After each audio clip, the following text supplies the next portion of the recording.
ఎక్కడి నుంచి రావడం? మన నుంచే. బస్సు కొంచెం లేట్ అయింది అందుకని. ఆహా, సరిగ్గా భోజన టైంకి వచ్చాను. బావా ఇంక నువ్వు తప్పించుకోలేవు. అకే నాకు కూడా వడ్డించేవి. అలాగే. మీ తమ్ముడికి కూడా వడ్డించవే. బావా నాటికి ఎంత మంచి మాట అన్నావు బావా. కూర్చోవయ్యా కూర్చో. ఇవాళ మా ఇంట్లో కోడి కూర. కోడి కూర? ఆహా, మాత్రం ఏది చూరుకు వెళ్లాడుతోంది అదిగో.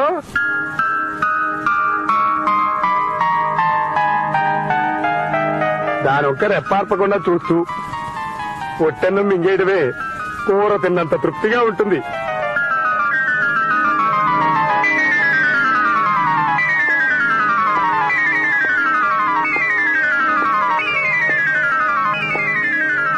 అన్నా, నా రాజ్యం ఇలా పాడైపోయింది. సామంత రాజులు నాకు కప్పాలు కట్టకుండా కాకా హోటల్లో కప్పులు కడుగుతున్నారు. What is this? నా గుర్రం